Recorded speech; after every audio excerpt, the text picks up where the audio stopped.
Shalom Ubracha, nous poursuivons avec la 7e Mishnah du 3e Perek, Mishnah Zayin. Comme nous l'avons vu, le Kohen Gadol portait le jour de Kippour des habits blancs, des habits en lin, étant donné qu'il ne pouvait pas, lorsqu'il rentre dans le Kodesh HaKodashim, dans le Saint des Saints, il ne pouvait pas rentrer avec les habits en or, les 8 habits habituels du Kohen Gadol. Le matin, nous dit la Mishnah Bashachar, Aya lovesh pilusin. Il était habillé d'habits en lin, mais piloussine. C'est quoi piloussine? C'est des habits qui venaient de la ville de Ramsès. Et comme Ramsès est traduit dans le Yerushalmi par piloussa, piloussine, de là vient le mot piloussine, de piloussa, de Ramsès. Donc c'était un lin qui était fin, qui était particulièrement beau. Et les habits était de Shel Shnem Masar Mané, c'est-à-dire de la valeur de 12 manées. 12 manées, donc le mané était l'équivalent de 100 zouz à l'époque. Donc Shnem Masar Mané, c'était une belle somme pour des habits du Kohen Gadol. Donc Shel Shnem Masar Mané, ou Ben Arbaim, et l'après-midi, les habits qu'il allait porter pour sortir la pelle et la cuillère dans laquelle il avait brûlé les encens dans le Kodesh HaKodashim, c'était Hindoïm. Hindoïm, c'est-à-dire de Hodou, d'Inde. Il y avait des habits qui venaient d'Inde, Shel Shmona Me'od Zouz, de la valeur de 800 zouz, d'ivré Rabbi Meir, sont les paroles de Rabbi Meir. 800 zouz, c'est l'équivalent de 8 manées, donc pour Rabbi Meir, c'était en tout 20 manées. Chachamim Omrim, les Chachamim nous disent, Bashachar Ayelovesh Shel Shmona Asar mané. Le matin, ces habits avaient la valeur de 18 manées. Ou Ben Arbaim, Shel Shnem Asar mané. Et l'après-midi, c'était de 12 manées. Akol Shloshim mané.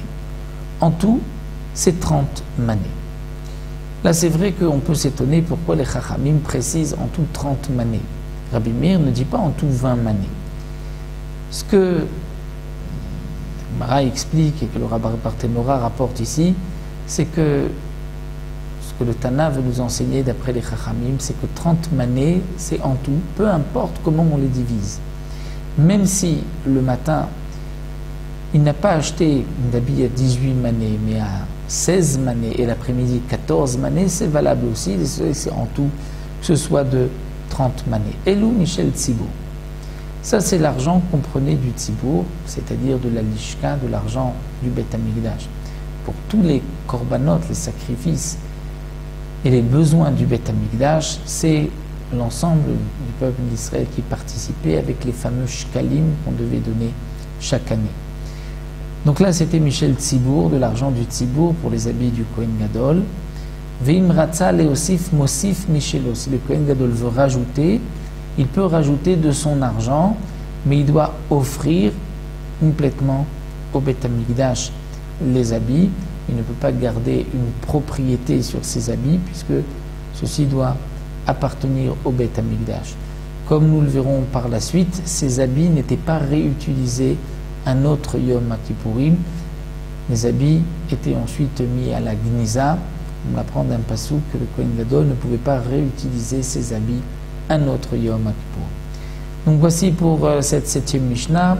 Et dans la 8e Mishnah, nous commencerons vraiment la Avoda Tayom, c'est-à-dire la Avoda du jour de Yom Kippur. Jusque-là, le Korban Tamid, l'Aktoret, Inchat Ravitin, c'était aussi une Avoda qu'on retrouvait tous les autres jours de l'année. La fameuse Avoda du Kohen Gadol commence avec son taureau et le fameux vidouille que nous verrons, comment il aspergeait le sang à l'intérieur du Kodesh HaKodashim. Ça, c'est à partir de la prochaine Mishnah, de la Mishnah Chet, que nous commencerons la Avoda Tayom, la Avoda de ce grand jour, le service de ce grand jour par le Kohen Gadol.